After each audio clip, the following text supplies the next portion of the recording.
It's a party over here, a lot of cash getting thrown around. What's up? Hey Dad, you wanna go buy me some wine? I said, you wanna go buy me some wine? Had to go and get my red wine for this one. So I had to get me a glass of wine because I was a little stressed today. You know, the devil's trying to get me, but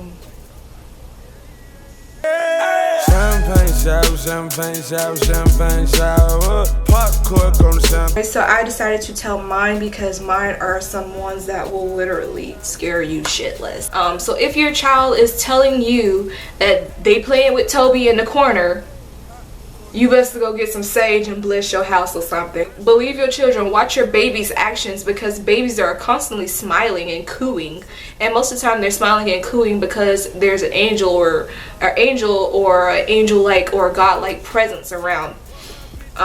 That's just from what I was told. It all started when we lived in this house on Lenmore Avenue. If you live in Macon, Georgia, you know that's the south side, okay? We used to live in this house on Lenmore Avenue. Something happened with the kids there. It was like a white family that used to live there, and it was two white kids that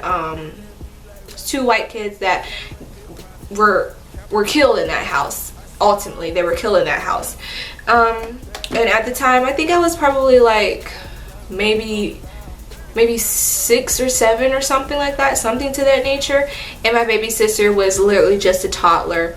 And my middle sister, she was highly protected. Like she exuded old spirit. She exuded wisdom. Like at her young age, you know, she just had a very old soul. She had a very old spirit, and a lot of people took to liking to her because she had such a old soul.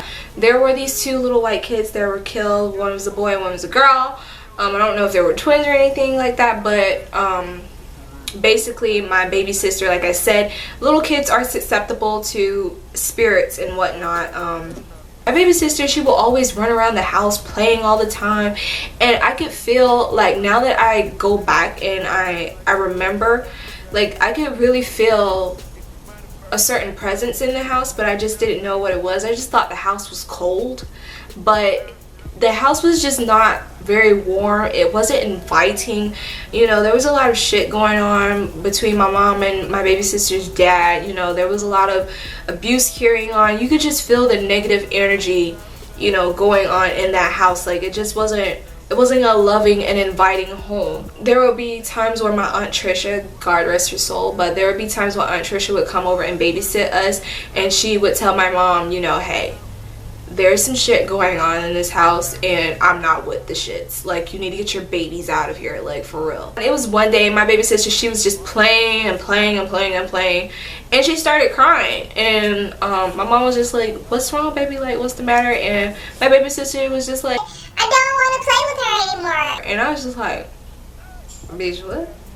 What you mean you don't want to play with her anymore? You ain't playing with nobody. Like, my mom thought it was me, but it really wasn't me. And my mom was like, who, baby? Who are you talking about? Like, who you don't want to play with, man? She was like, that little girl, I don't want to play with her. She's mean. She's really scaring me. So what it really was my mom, she knew that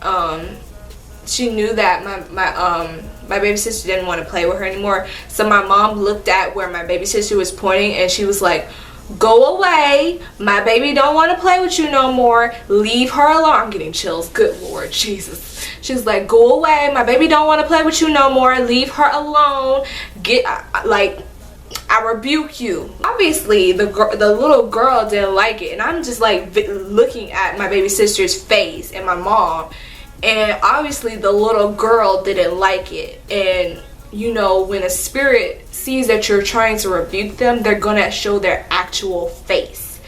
So that's exactly what that little girl did, that spirit did. The spirit actually showed the true demon that it was to my baby sister, and my baby sister was literally terrified. She like hung on to my mom so freaking tight, started crying. It was just freaking ridiculous. The day goes on. I'm not sure if it was exactly that same night or if it was another night. I always slept by myself. I sleep by myself to this day. I don't like when anybody sleeps with me. I hate sharing my bed. My baby sister would come and she would try to sleep with me, but I was like, no bitch, get your ass on somewhere, go away, you gotta go sleep with Sydney.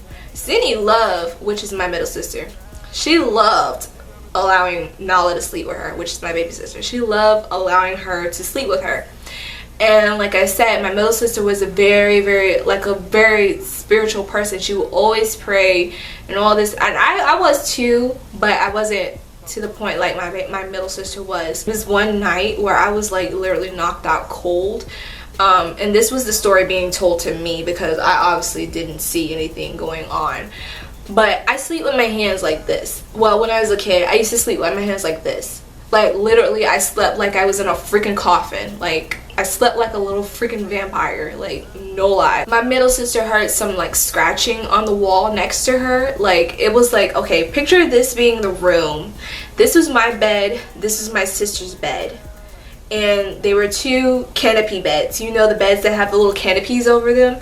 Like, there were two beds. So my middle sister, like, our beds were close to the wall, so my middle sister heard like some scratching, like, you know, like that. She woke up and she was like startled and screaming and crying and stuff like that. My baby sister woke up crying and screaming and stuff like that, and they was trying to get me to wake up too.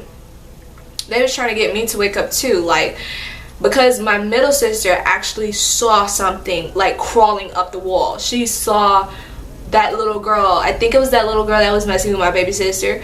Like, she saw that little girl crawling up the wall in her true form, like literally scratching and crawling up the wall trying to get to my baby sister. And that's why my middle sister would always cling to my baby sister to protect her, because she was at that spiritual level to where she could rebuke demons and protect her and they wouldn't mess with her. Like, honey, the blood of Jesus is real. I'm not gonna lie to you. I'm still over there asleep. I can sleep through a freaking tornado. I have slept through a tornado before.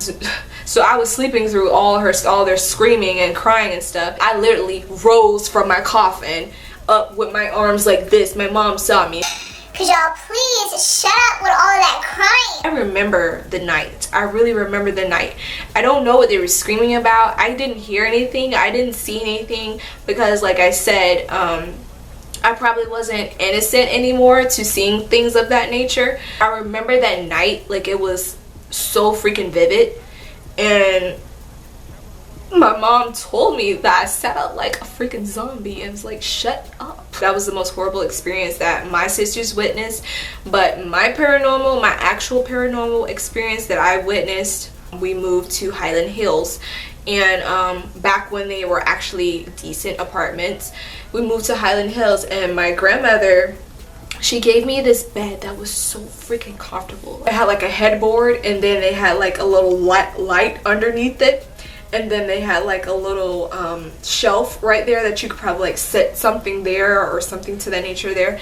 So I always would open up my Bible. Even my Bible over there is like open up to the 23rd Psalms, because that is my favorite verse out of the Bible. I had that Bible like laying right there onto the little shelf on my headboard, and I went to sleep one night. And if you guys aren't familiar with sleep paralysis, you know that, you know, doctors, they want to try to freaking take all spiritual matters out of it, and they want to say that you just have sleep apnea. I actually looked this stuff up because I was just like, you know, this cannot be sleep apnea, because if it's actually sleep apnea, why does every time that I call in the name of Jesus it goes away? Like, it doesn't make sense. It just does not make sense. There are some things in science that just does not make sense. I basically was asleep. I started getting sleep paralysis, and I don't think I was a bad girl or anything, but I think those spirits actually followed us from that house, because ever since Limor Avenue, like, I still have sleep paralysis sometimes to this day, but I know how to fight it a little bit better, and I don't get scared anymore. You know, I don't get it as often. You know, I used to get it a whole lot when I was in that apartment. And I was sleeping one day, and, you know, I had my little night light on underneath the headboard because I don't like sleeping in the dark. It was one night, and this was like one of the most terrifying nights I've ever experienced. I was laying in my bed, I was asleep, I started getting sleep paralysis. And Immediately my mom told me always to just keep calling Jesus. I couldn't move my mouth. I couldn't move anything. I felt like I couldn't even breathe. Like when you have sleep paralysis, like, and I told you I used to sleep with my hands like this. So I was actually sleeping with my hands like this, and I was choking myself. Like I was literally choking myself to death. Like choking myself. Like like this demon was literally trying to kill me by making me kill me. Like, you know what I'm saying? Like, I was choking myself to death. I couldn't breathe. I was panicking, and I was trying to call Jesus. I was like, Jesus, Jesus, Jesus, Jesus, Jesus. That's like what I was trying to say. I was trying to say Jesus. Like, I was trying to fight it like so hard, and I messed around and I opened my fucking eyes. I opened my eyes, you guys, and all I saw was freaking sharp ass teeth and freaking yellow eyes. Like, I was terrified. I cried so hard that night. Like, I was terrified. I didn't go to sleep for the rest of the night, and I turned on Color Purple. I felt its presence on me. I felt it. It was to the point where I could feel it climbing on my bed to get on top of me. Like, I would feel its hand or footprints or whatever to climb on top of me, put my own freaking hands around my throat to choke me to death, and smiling at me in my face like, I'm gonna kill you, bitch. I was actually here in this house, and this is a very, very old house. It was built in, I think, in the 1990s or something like that. So this house is about maybe 15, 16, maybe 17 years old. I'm not really sure, but it's an old house. My dad would say, this is why I don't sleep in the dark, because my daddy's eyes don't adjust well either, and he be getting scared too sometimes, and he just don't want to fucking admit the shit that it be coming in. Like, he don't want to admit it. He really don't. He in denial. One night, some crazy shit was just going on in the house, and I was on the verge. I was like literally on the bench of watching freaking the haunted freaking shows. The haunted shows about how they catch spirits or how they see spirits, how they, you know, the psychic shows and stuff. I was into that stuff. I'm as scary as heifer when it comes to stuff like that, but I was into it. So it's one night where my dad, I was like, you know what, I got a camera. I'm gonna go take some pictures in the dark at a certain time of night and see if I can find some little orbs going on around this house, because my daddy had been talking about, you know, there was some little children freaking there was like some little kids playing patty cake with him on the side of his bed. It makes me think about it now. Maybe those are the same fucking kids that were at Limor Avenue.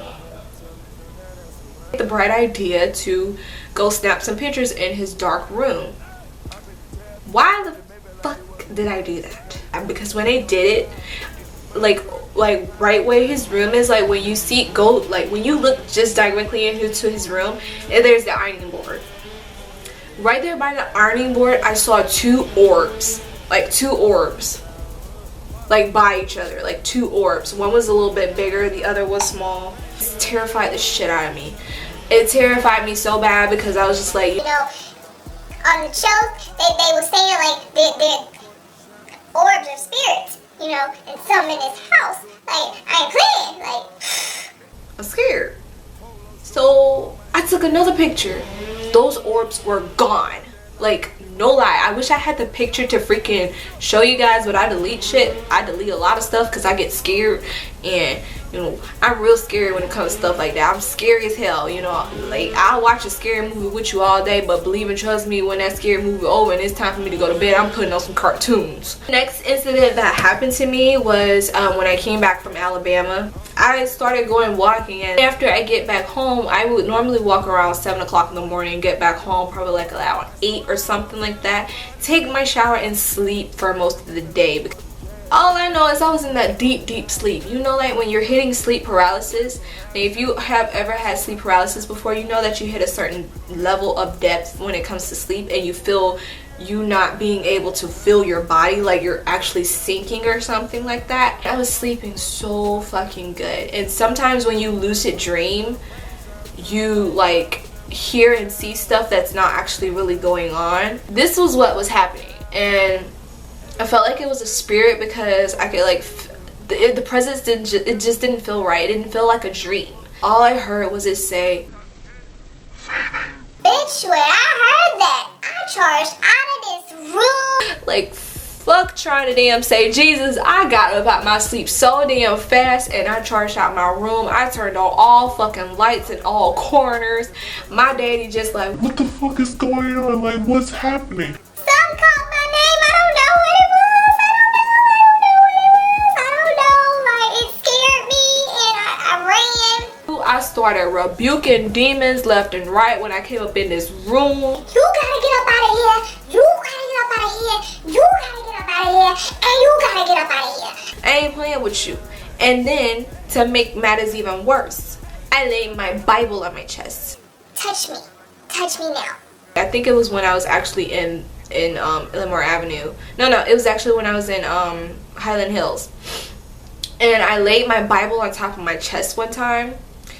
And that was a time where the spirit or the devil, the demon, whatever, he was trying to get on top of me. He got so pissed off that he really couldn't touch me that I literally heard my Bible pages like flush, like turn. I heard my Bible pages like turn.